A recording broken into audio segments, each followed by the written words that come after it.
Okay, we're going to get started. Hello, everyone. On behalf of SPINS, I just want to welcome everyone and thank you all for joining us today for our conversation with the Non-GMO Project on differentiating products and increasing sales with third-party certifications. So, as you can see, we have a fantastic agenda today. Through our partnership with the Non-GMO Project, we're going to dig into the importance of certifications. We will be utilizing SPINS data for this case study, and it's going to highlight the impact that the Non-GMO verified certification has had on product growth over the past couple of years. We're also going to take some Q&A today at the end, so don't forget to submit any of your questions at the bottom. And in continuation of today's webinar, we're also partnering with the Non-GMO Project on a white paper. So everyone that has signed up for today's webinar and is a part of it will receive that white paper next week. So don't forget to check your email next week when it will be sent out. My name is Megan Mahan. I am the Program Manager of Product Intelligent Partnerships at SPINS. My partner in crime today is going to be Hans Eisenweiss, the Director of Mission and Messaging for the Non-GMO Project. So hi, Hans. I'm so excited. I know, good morning, good afternoon, depending on what time zone you're in. I'm so excited for everyone to see some of the fruition of our partnership today and the true impact of certifications, especially the Non-GMO Project verified. I'm constantly in awe of all the work you guys do, and I'm so grateful for certifications like yourself that change, the landscape of attribution for consumers. Awesome. Yeah, maybe that's my cue. And I feel like we needed some fancy music while we were on hold there, but really happy to be here. Really gratified to have the audience that we have. We know times are busy, or people are looking to go on vacation mid-August here. Some of us on the panel here have been dealing with COVID in our personal lives. And we're just really grateful that we can all be here together. I wanted to just set a little context of our own in our partnership with SPINS. What we're really talking about today is certifications and their relationship to attribute marketing. Now, SPINS and the Non-GMO Project are in agreement that attributes are a real priority for shoppers. Brand stories still matter, price and quality still matter on individual product lines, but more and more consumers are looking for attributes that actually align with their values, like organic, non-GMO, say gluten-free, fair trade, and so on. And just to say it, because I'm not sure SPINS will say it themselves, they are the gold standard for tracking attributes of all kinds. And we've been working with them for years, specifically on the non-GMO attribute, letting them know which products are verified, and they use that as a filter to locate and track sales of products that carry the verification mark. And they also are tracking products that are making a self-made claim about being non-GMO. And we're going to talk about that in some detail, especially as it relates to sales. So my product is non-GMO. I'm just going to say it's non-GMO on the package. Is there a difference in sales for just making that claim on package versus going through the process of getting verified with the Non-GMO Project? So we've been working with SPINS for years. We're both sort of obsessed with tracking attributes and attribute sales, and so can't speak highly enough about the partnership with SPINS and the meaningful data that we look at literally on a monthly basis together. The other thing I'll say is that GMOs are suddenly back in the news in a big way. It was a big issue, say 10, 20 years ago, and we'll talk about that in a few moments. But there are a lot of new GMOs coming into the food supply today. Some of you might have been in attendance at New Hope's public forum yesterday about whether we should reconsider allowing GMOs into natural foods and even organic foods. And I'm here to tell you today that consumers are still showing a very strong preference to avoid GMOs, and it's going to show in the sales data. There's, what I would say is that there is simply no consumer demand for GMOs, but there is strong and demonstrable demand for non-GMO products. And that's what we're going to be looking at today as a case study of a certified attribute. And I'll kick it back over to you, Megan. Well, thanks, Hans. In total agreement with you. Most of my colleagues at SPINS know. I also agree SPINS is the gold standard. I know because I sold a company to SPINS. I came from running a startup company that was an ingredient startup database, and it let consumers know what was in the foods they were eating. So people want to know what's in what's really what those ingredients are. So breaking down those products and knowing what's in the food you're eating is so important to everyone that's purchasing food today, and it's not going away. So we know that through attribution and through certifications, it's like the crystal clear answer in terms of shopping. Next slide. Okay. So across the board, there's no denying that all types of consumers are making a conscious effort to purchase products that are better for you. As we can see by the numbers, it's becoming increasingly apparent that we are trying to exercise control in how we purchase and how we decide on what goes into our body and on our body and the things we care about. That purchasing isn't just limited to what's obviously going inside our bodies, but it's what's going on the outside as well. People are looking for products to support social causes that are important to them and that they deeply care about. The natural product segments are not limited to just younger generations, but older one as well. The typical shopper is no longer your typical shopper. So whether it's somebody following a specific diet for health purposes, like a gluten or plant-based diet, or because of a chronic disease, shoppers really need to take a stance about what goes into the food they're eating. I'm pretty sure most of us either follow a diet or know somebody with a chronic disease. Personally, myself, I have a sister and a nephew that are type 1 diabetics. Certifications are so integral to when they are shopping. They need to know sugar, carb content, ingredients that are in products. It's so important for every consumer, and certifications are giving them that crystal clear and concise message that helps them navigate hidden ingredients that could cause harm, and it also upholds everything that's near and dear to them. Next slide. So when we talk about self-made claims, we're realizing that they're just not enough anymore.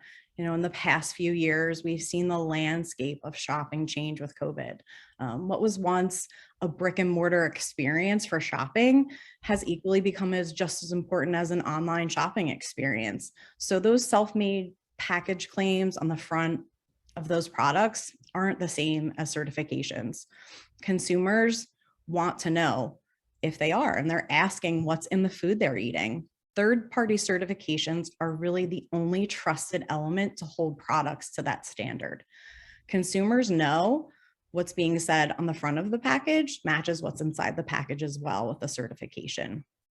So natural grocers, PCC, community markets, and Mom's Organic Markets, all innovators in this natural grocery space, are increasingly focusing on certifications when it comes to their assortment decisions. And that's because certifications from third parties give that additional layer of validity. For both shoppers and retailers, certifications just make a completely huge difference. Several reasons why, but we're going to hone in on 3. The transparent certification criteria. So by enabling unified standards, certifications create a common definition for a non-GMO or organic or even a keto friendly. Having these standards prevents the typical greenwashing from marketing, and it builds trust with those skeptic shoppers. It's no longer just a marketing ploy or a gimmick. It's the truth when you have a certification, and those products are held to that standard. By recognizing, a brand's investment and a commitment to a cause. So certifications are held to this higher standard, and it's not an easy validation process, as I'm sure Hans can attest to. So by investing in these certifications, brands are also making an investment to those causes. They're listening to their customers. They're showing them that they value what matters to them. They're listening, which is what we all need to start doing more of. That clear visual markets that a product is aligned with shoppers to streamline purchase decisions. So I know personally from my previous job and now working at Spins, ingredient statements change consistently. Our product intelligence team works specifically on that to make sure that all our attributes are aligned. So having certifications increases that comfort and brings like that familiarity, the reliability, and most important, the trust. It's a loyalty. So shoppers really know that what they're purchasing is exactly what's being said.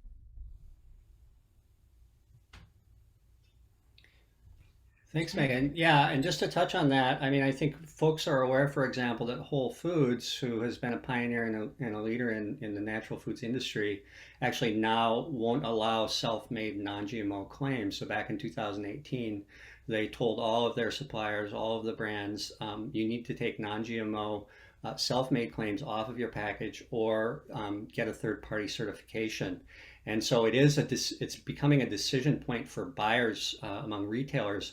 And one thing that we learned when we surveyed brands that are in the program earlier this year is that's one of the reasons they really like verification is it really eases the path to distribution in stores like PCC and Whole Foods and the others that are using certification as that filtering device. It makes it a little easier for them. They don't have to do the legwork of figuring out whether a product is authentically non-GMO as they're claiming it to on the front. So we're really excited today to share with you a first look at some of the insights we found in our white paper with SPINS, which we've already mentioned. You'll receive access to that early next week. And just a little background on this project, this white paper project. Our relationship with SPINS is such that we tell them which products are verified and they tell us how they're selling over time. And we've been doing that for years and years. But we together had this bright idea. Well, let's look at sale of products that actually are making a self-made claim that we at the project don't know about. We don't have a database of all the products that are making a self-made claim. We only obviously see the universe of products that have come into our program. So that was the seed of an idea to look at what sales gap there might be, if any, between products that carry the verification mark versus products that are making a self-made claim. And further beyond that, products in the natural category that don't make any claim at all. They don't claim to be non-GMO and they don't carry a verification mark. And rolled into that also USDA organic. So how does that play in this space? Does organic compete with non-GMO? Are they complementary? So we had some big questions that we wanted to answer in that white paper, and we're going to share some of those findings with you today. And just to reiterate, Megan just talked a bit about consumer interest and demand and control in their diets, and we ask consumers all the time, and we have pretty extensive consumer insights research of our own. Everyone's familiar with our good friends Hartman down in Bellevue, Washington, who also track what consumers think and say as it's expressed in their behavior. But we today are just looking at the actual sales data. So consumers will say one thing, but where are they putting their money? Is their money where their mouths are? And so that's what this research is really looking at. At the end of the day, folks in the industry like yourselves, whether you're a brand or a retailer or even a supplier or say a farmer, you want to know what's the return on investment for going through the process and the expense of something like non-GMO project verification, because it's not a freebie. You can't just tell us you want the butterfly. You actually have to go through that process of having your ingredients list scrutinized by an independent third party. I like to say it's a little bit of a naked moment. You have to, open the books, open the kimono, as it were, to show, the entire ingredient list and formulation list. It's not the same as an ingredient panel.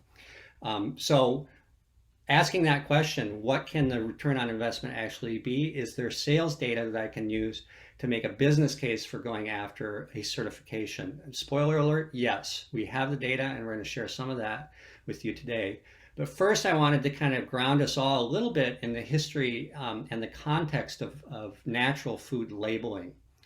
So the Non-GMO Project was founded in 2007, so we're about 16 years into this journey.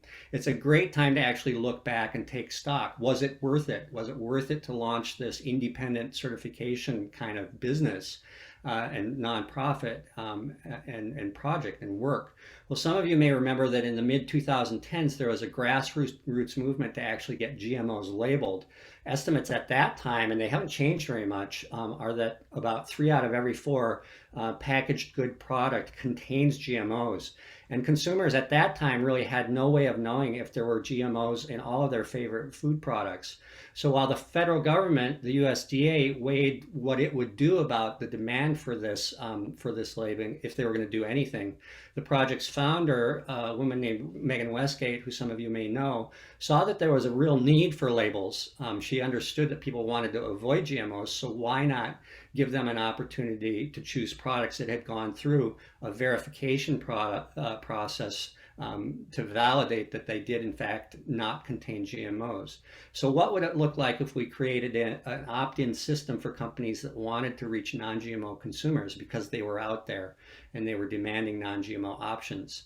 So we thought, well, we'll offer this program to look closely at individual products and evaluate them and even test them. And we'll award non-GMO products with our butterfly badge. So fast forward 16 years, and today there are more than 64,000 grocery products that actually carry the butterfly.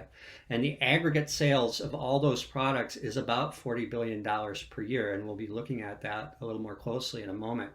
Verified products are in literally every aisle of the grocery store, and more than a third of North Americans actually recognize the butterfly, and they'll choose the butterfly because they're wanting to avoid GMOs.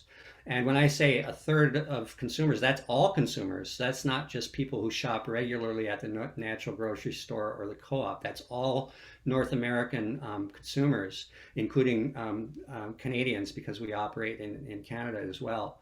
Coincidentally, during the same period, the USDA organic program actually got off the ground. And so together, organic certification and non-GMO project verification pioneered the clean label certification movement. There were previous certifications. The sort of great granddaddies of certification were really in the religious food space. So kosher foods, for example, halal foods, those certifications have been around for decades. And we kind of wanted to follow that model for the clean label movement. So finally, what happened to government? The ask of our federal government to start labeling GMOs. Well, in 2016, the Obama administration passed what we commonly refer to as NBFDS, or the National Bioengineered Foods Disclosure Standard, that does require some labeling, and that went into effect as of January of this year, of products containing certain GMOs, but not all of them. In many ways, it's just confused the issue. But as far as consumers, brands, and retailers are concerned, the butterfly is still the best way to avoid GMOs. Because let's be honest, no one is actually shopping specifically for GMOs. Lots of people may not care one way or the other, but there is a huge and growing portion of the population that's actively seeking to avoid them. And that's essentially what we call the natural market, which is what SPINS specializes in tracking and monitoring. And we really specialize in understanding that market and meeting the need, meeting the demand for non-GMO options. So we can go to the next slide.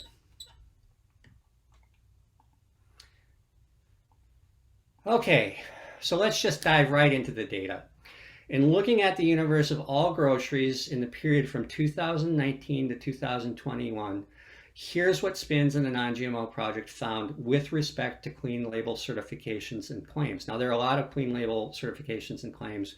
We're really just focusing on non-GMO and organic for this particular case study.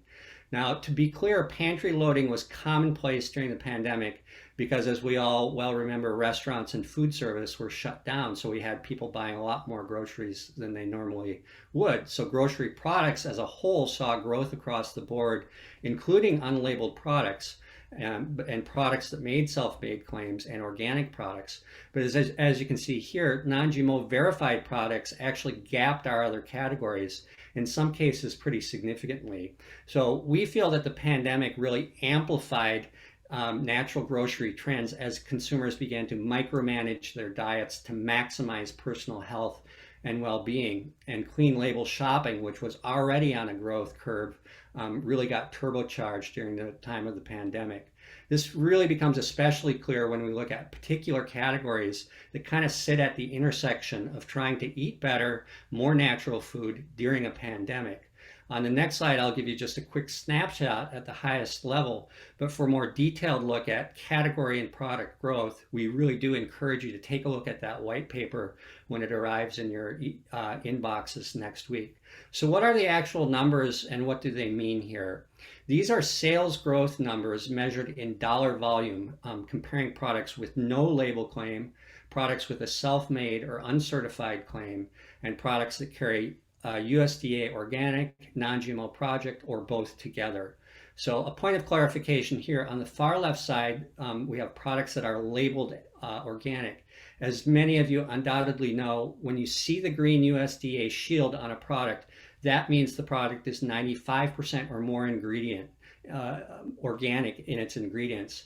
But if a product is between 70 and 94% organic in terms of the ingredients, then they can make an organic claim on their packaging. They just can't use the shield. With non-GMO, companies can and do claim to be non-GMO without being tested or verified. So you could, in theory, have a product that was 100% GMO that called itself non-GMO. Given that the non-GMO project is a private nonprofit, we don't have any muscle per se to enforce non-GMO claims. And the government hasn't shown much interest in it beyond what I mentioned with the NBFDS. But the data show that there's a clear sales separation between packaging language, just the words non-GMO or organic on a package, and the actual certification mark. And it stands to reason because these marks in a shopping context, they're, as we like to say, a shortcut to trust. You don't have to read an ingredient panel. You can see right on the front of the package, it carries the certification mark. This product is reliably organic or it's reliably non-GMO. In total grocery, that looks like a small, say 2% edge when you look just at non-GMO verification versus the self-made claim.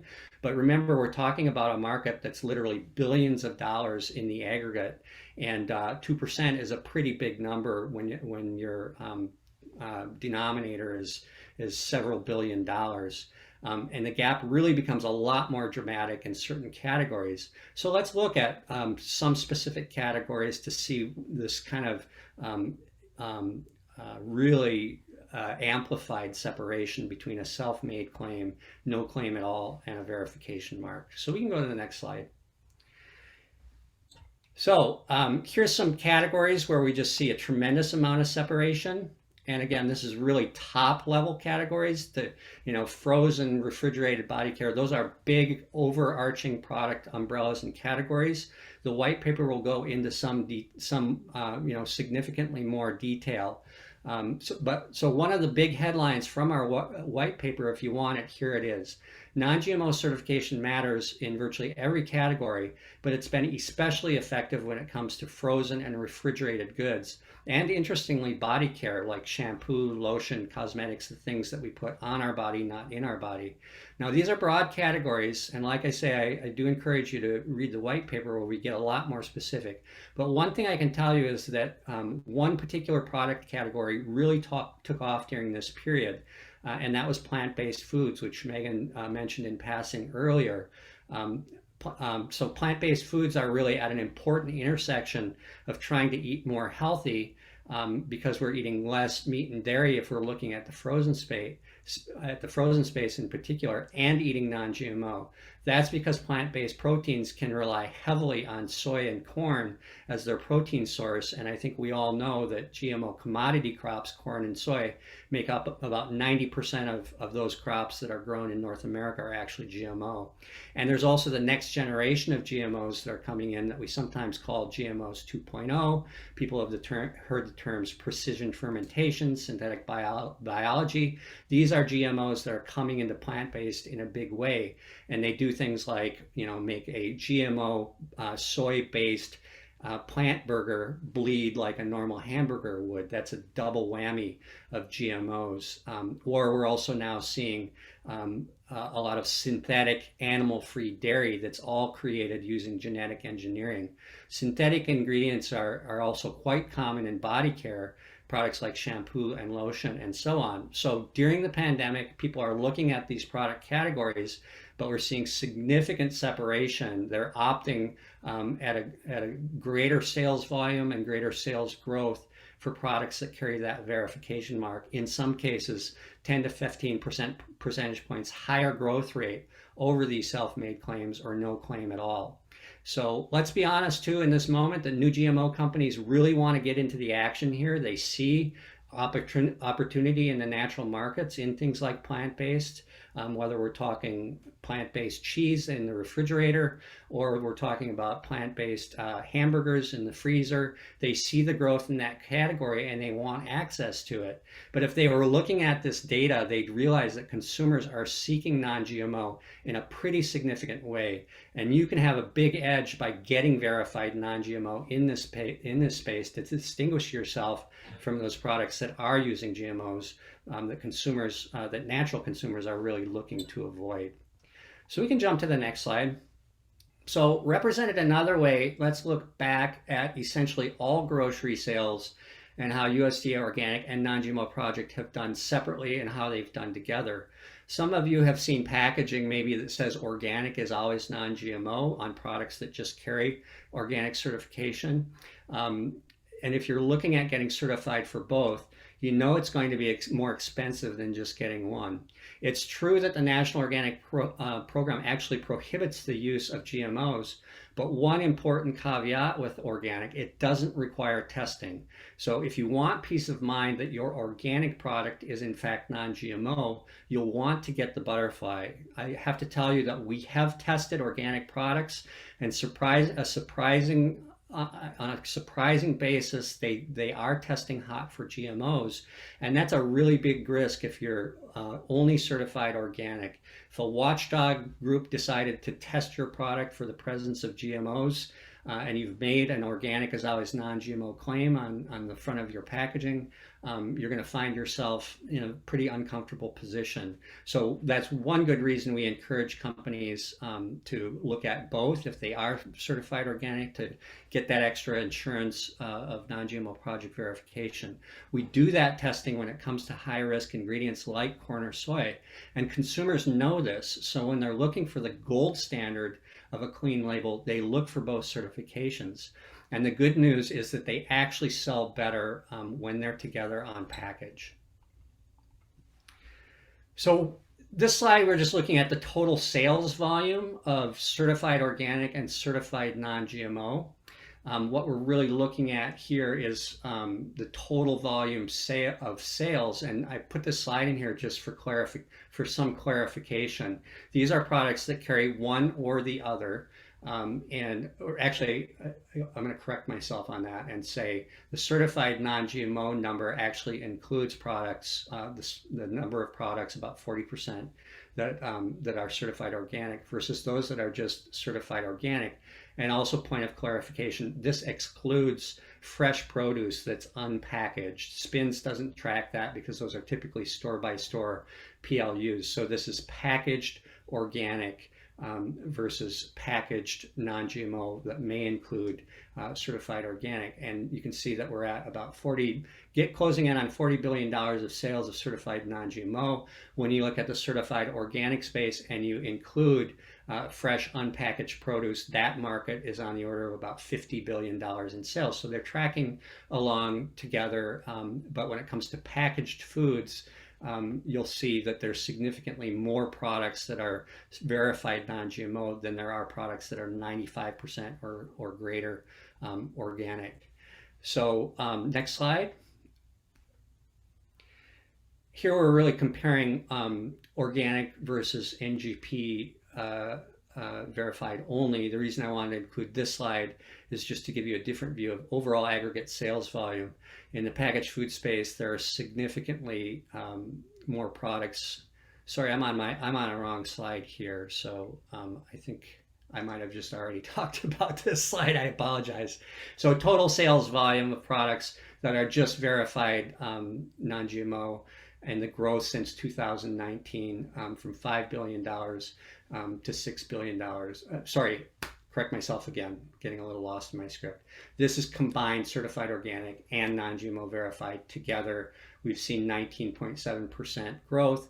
This is an important slide because it tells you the highest growth category that we have in terms of sales growth. Products carrying both marks saw this nearly 20% increase during the pandemic period. Okay, hopefully I'm back on back where I need to be, and that's back to Megan. I apologize for getting a little lost in my slides there. That's okay. Thank you, Hans. We've just had such a great partnership in the past couple of years. And I think one of the things for me personally, when it came to spins, was to be able to work with people that where food and what goes into your body matters. So working with certifiers is probably the best reach of that, because what you all do every day is the cornerstone for what is happening in the world today. I mean, the past 2 years have been so difficult. And I think every person has suffered some type of loss. And, now with the landscape of the way things are, it's so difficult to kind of even just sometimes go out and go food shopping and really know that what you're buying is good for you. So when we work with certifiers like yourself, it's just such a no-brainer in terms of consumers, because you see that, you know, butterfly at the bottom, and you know that what you're eating or what you're putting, in your body, on your body, what you're giving to, your family pets that you love, you can trust that. And I think that's probably the most important part. The data is just proof of the pudding, but the real value in all this lies in that trust and that loyalty. And I always think that's the best part of working with certifiers, because you really want to make a difference in the world. And it's just the best thing ever to work with people that have that same goal in mind. So appreciate all that you guys do at the Non-GMO project. So just to recap, we're looking at, obviously in the SPINS data we saw today, we know that the Non-GMO project certification enables shoppers to confidently know that what is said on the outside of the package is what's going on the inside as well. So when you see that butterfly, shoppers can trust and know that they're avoiding things like greenwashing. We're in such a heavily consumption driven world today. It gets harder and harder to believe everything you hear, and it's hard to differentiate between those. Everyone kind of hops on bandwagons and tries to go after the latest trend, like what's on Instagram, what's on social media. But a trusted third party is the one that helps shoppers confirm those choices. That's the gold standard. It also helps shop more natural choices. So, we don't always want to think like it has to be the healthiest. We're shopping the healthiest, but healthier, better for you. So, we all know that during the pandemic and this age of pantry loading, shoppers are looking for shelf-stable and long-lasting groceries. I mean, people were spending an exorbitant amount of money on food. There's still supply chain issues. So while, healthiest probably isn't always the main goal, shoppers can use those third-party certifications like Non-GMO Project Verified as that verification for natural choices. It makes that shopping experience better. And also shopping with confidence. GMOs are just impossible to avoid without a label that conveys that information. Certifications make it easier for shoppers to understand what they're getting, and it helps them make those educated choices while they're shopping. So, key takeaways. Again, love discussing everything with you today, Hans. And we know we have some key important takeaways from today. We know the data does not lie. Certification drives growth. The data shows that retailers and shoppers are both putting an increased emphasis on certifications to prove that value and to pursue those wellness goals. To put it simply, people want better products for themselves and their families. Self-made claims aren't certifications. Self-made claims help. Sometimes they're great on the front of a package, but they ultimately really fall short in driving that growth compared to certified products. They don't do enough to assuage the skepticism that shoppers today are facing. Our shoppers are smart. We want proof. I want to know what I'm giving my 6-year-old twins and my 12-year-old son to kind of power through the day. I want to make sure it's healthy. I want to make sure it's something that's a better choice than, what could be a couple of aisles down the grocery. And lastly, non-GMO isn't just about food, it's a lifestyle. We saw the impact of the non-GMO certification in body care as well. So we really have to start thinking that it's not just about what people are eating, but the impact overall of all the products that consumers are putting into and on their bodies. It's a lifestyle and it's a conscious decision that spreads through the consumer's lens. People want to know that they can trust the products they're purchasing. It can be as simple and as difficult as that, but that important stance is what makes certifications so important. It makes, I was just talking to Hans prior, and I just got over COVID recently myself. A lot of my shopping was online because I couldn't obviously go into the stores, and certifications like at the bottom, for my daughters to eat their cereal, that matters to me. So we know that with the non-GMO project, the non-GMO project verified label, that we're getting everything that we can trust and we have proof of. Well, we really appreciate everyone joining us today. And I think we're going to segment into kind of the Q&A section. I see that Jeff answered one question already with in terms of the data itself. So I'll kind of get to the first one, Hans. Can you explain the difference between certification and verification? Yeah, I'm really glad you asked that question. They're essentially the same thing. There are some technical differences that we've talked about internally at the project, but at the end of the day, certification or verification just means you've met a independently established standard. And so the terms in this context are really interchangeable. One thing about both organic certification and non-GMO verification is we're process oriented. So we look at individual products.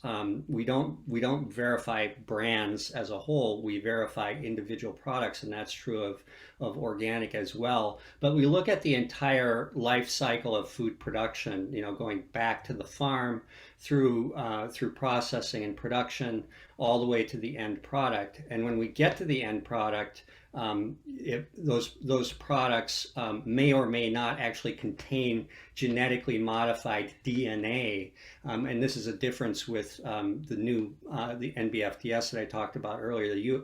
The federal guidelines now on GMO labeling simply look at whether a product has modified genetic material in the end product, and what we found in our consumer research is that consumers are interested in the whole process. In fact, we verify, a big category for verification for us is animal-derived products, so milk, dairy, meat, eggs, and those products in and of themselves, nobody's out there genetically modifying. Well, now they are actually. Milk and eggs are being created through synthetic biology, but up until recently, those products themselves weren't genetically modified. But we looked at the animal feed, and we know that a huge percentage of GMO commodity crops are actually being fed to livestock that are produced for meat, for dairy, for eggs, and so forth. And so there is a non-GMO egg, non-GMO dairy, non-GMO meats.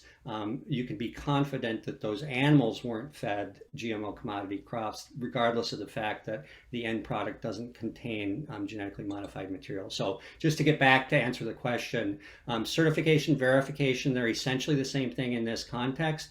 And both programs really look at the entire cycle of production for food to get to the end product. And the difference between organic certification and non-GMO verification with regard to GMOs is that we do that testing in the production stages of food, and we also have a surveillance program that I mentioned earlier where we test random food samples for the presence of GMOs. Good answer. We got another one. Is the expense of certification the same for all size businesses? For organic and for non-GMO, I imagine it's the same. I can speak more specifically to non-GMO. It really depends on the product. So if your product contains what we call a high-risk ingredient, so corn, soy, canola, derivatives of those, there's about I think the high-risk list is now at about 8 commodity crops that are produced using GMOs. So if your product contains a derivative of any of those high-risk commodity crops, then the expense could be a little bit greater because it's going to involve some testing.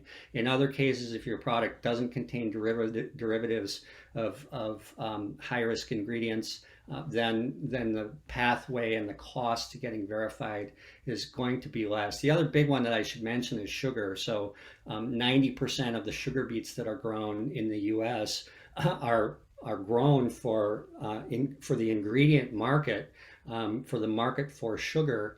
And so any product that contains sugar could ostensibly contain GMO beet sugar as opposed to non-GMO cane sugar. So it's another huge category. When you look at the ubiquity of corn, soy, and sugar in the processed foods diet of North Americans, you can see why you are going to find non-GMO project butterfly in literally every aisle of the grocery store. Yeah, and just that there was an additional, are there any programs for minority owned or women owned small businesses? Yes, there are. So David, we are looking towards that. Thank you for that.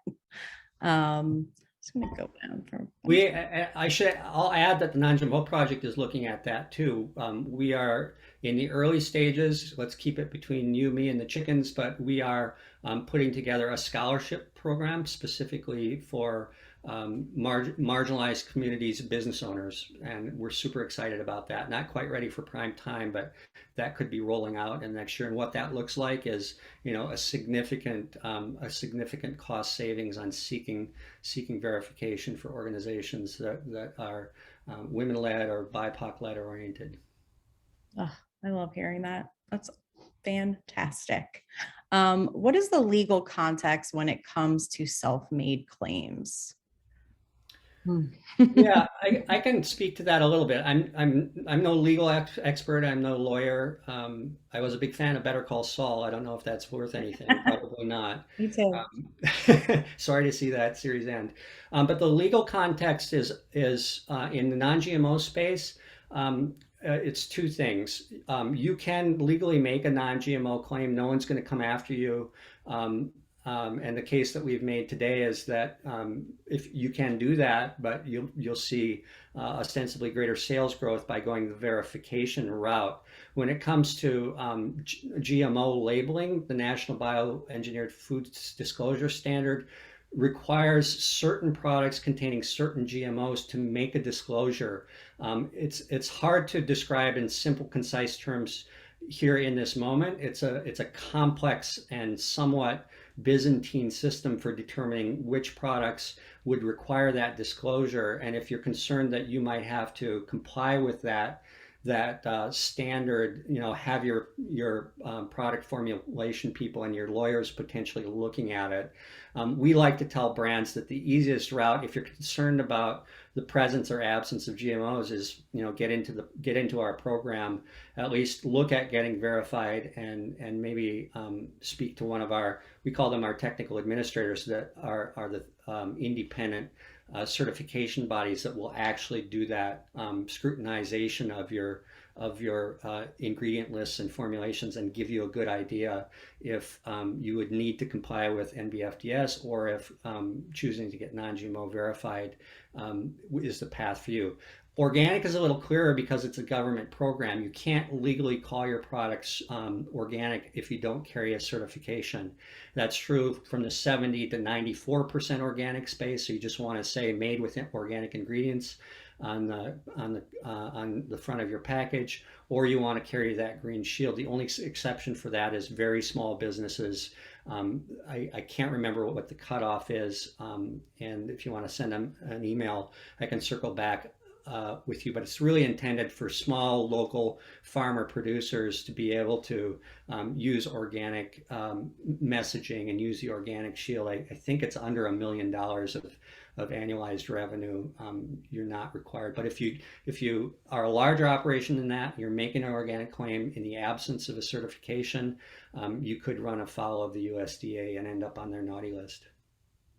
Yeah, I think that was, in running a prior startup, I think that was one of the most frustrating um, feedback we always got from consumers, because they would email us directly and say, gosh, thank you so much for doing what you do, because you're breaking down, there's 100 different ways to say every ingredient. And, my son has this insane peanut allergy. And sometimes, it's easy to put it on the, a front self-made claim, but the back of the package isn't always backing that up. So it's so important that we really give certifications the light, because that is the standard that we're looking for.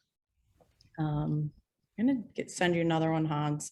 Uh, what are other ways we can market our non-GMO verification aside from placing it on the packaging? Yeah, and I see there's another question that's come in about it's not a novice question, but whether there's value to adding the badge on the front and the back of the packaging. So one thing that we hear back from consumers, and I invite anybody to reach out to the project in particular about all of our consumer research, what consumers say their preferences are and what they like to see. But one of the most interesting points of feedback that we've gotten from consumers is they're having a hard time finding the certification mark. And so we're telling brands, if you are verified, try to feature it pretty prominently on the front panel of your packaging, because remember the shopping context, you're walking the aisle. You want to be able to easily and quickly identify. The other thing that we've done is tried to partner with retailers to use shelf tagging and shelf signage and shelf talkers and even end caps to draw attention to those products that are verified. And every October we actually have a big push with retailers for them to, create more meaningful and compelling signage for those products that are verified. So there's that sort of in-store signage. And then when it comes to the online shopping world, one thing that we're really struggling with is the Amazons of the world and any online retailer. We'd love to see them using non-GMO project verification as a filter for finding those products that are verified and kind of filter out the self-made claims crowd, so that consumer, the shortcut to trust works in virtual contexts as well. The other thing I'll say broadly about marketing non-GMO, your non-GMO badge is a critical component, but also leaning in with your brand story about why you're committed to non-GMO, when or if you can do that. We talked a lot about today about what the sales benefits might be for getting verified. At the end of the day, the butterfly itself is not going to sell your product necessarily. It might in certain categories, like plant-based, frozen hamburgers, for example. But what we do is really encourage and hope to partner in marketing around your commitment to being non-GMO. We're aware of the added expense and the hits in your margins for getting a verification. And so in a lot of ways, we say you want to invest in that investment and really make it a part of your brand story. So there's just some simple ideas, from the simplest, like feature the mark as prominently as you can, front of package if you can manage it. Back of package is great too, to just kind of reiterate that you are in fact verified, and then leaning in with your brand story and all of your other marketing efforts. And we at the project are always really happy and really responsive to step in to help with those marketing efforts. Yeah, I think it's good too in this age of online shopping that badge is clear and present, because it's a much different experience as you're going down a grocery aisle than when you're buying online. So that badge is key. And we get it. I mean, there are products out there. I was talking to somebody from the founder of New Me Tea, and if you look at their packaging, they've got about 6 different badges of certifications. And I said, don't you feel your package just feels a little bit like a NASCAR car, with all the logos everywhere? And he said, hey, these are all commitments that we've made, and we're proud of those commitments. And our commitments, are as important or more important than the brand itself. And we know that consumers are shopping based on those attributes. So we get the pressure, especially from packaging professionals, like, oh, how are we going to fit this new little badge into the universe of our packaging? The beauty of the mark is it kind of stands independently from the packaging and the branding, and it's universally recognizable by people who are looking to avoid GMOs. So yeah, no more needs to be said other than if you've made the commitment, then lean into the commitment. Don't hide your light, under a bushel, as it were. Good one. Okay. I'm going to kick this off to our resident data expert, Jeffrey Crumpton. Earlier, you mentioned that natural retailers have increasingly strict standards when it comes to certifications. So I'm curious, the number growth percentages you're sharing, how is that growth driven, split by customer distribution versus customer velocity? Yeah, I mean, that's a great question because obviously there's a bunch of different factors that go into that growth that we're seeing. You've very rightfully called out distribution and velocity. Both of those certainly can factor into the overall growth or decline, depending on which way it's going. But there are also two other considerations there. Pricing, obviously, with inflation, we see some of that pricing pressure upwards right now. And then also the type of trade support that brands support their brand with. So that kind of promotional impact. Each of those do have influence and can factor into dollar growth that you're seeing with any of these. So it's not just one or the other. It could actually be two or three different things. And so we really look at, when we're looking at specific categories, we're jumping into all the specific details to ferret all that out. Thanks, Jeff. How can other certifiers partner with Spins? Come on board with us. We're in the process. We have some great new teams in place with our product intelligence unit, and we are looking to kind of change the landscape of the certifier partnership. This was our first kind of case study with non-GMO Project Verified. And I think we're going to see this with every certifier we work with going forward, to do these webinars and kind of really highlight the beautiful work that certifications are doing, to kind of change the landscape of how consumers are looking at products. It's an important message. We know that retailers, I have tons of retail people on my team asking me for this and that certification. So in the scope of new technology and new breath within Spins, it's going to make us easier to partner with certifiers and kind of help them show like why these certifications matter. So okay, Hans, do you see any impact or synergy with the climate change efforts, particularly in mass crop farming? Yes, absolutely. We see synergies, and we feel 100% engaged with the regenerative community, the organic community, in spite of the fact that organic has some folks in organic, like the Organic Trade Association, have felt that non-GMO is a distraction from organic. We have often said non-GMO is actually transitional. It's an on-ramp to a better food system, right? So say you're a farmer, you want to get in, you want to be a part of the good food movement. What's the first thing you do is you stop spraying your fields. Why would you spray your fields with glyphosate? Because you've got GMO crops. So the first thing you need to do to begin that 3-year period of transition from conventional production to, say, organic production is stop growing GMOs and going non-GMO. And that's been true on the consumer side of things too. So when consumers start asking themselves, what am I eating? Why am I eating it? Non-GMO is oftentimes, a gateway into thinking more seriously and more thoroughly about transparency in the food system. And regardless of the attribute, whether we're talking gluten-free or whether we're talking fair trade, Marine Stewardship Council, more than anything, that certification means transparency. The company has offered transparency. They've opened the books on all the sources of all their ingredients, and that's worth a lot to consumers, especially around the particular attribute that they're really concerned about. So. We love regenerative. We're in constant conversation with folks like Regenerative Organic Certification, Land to Market, the whole host of folks that are working in that area.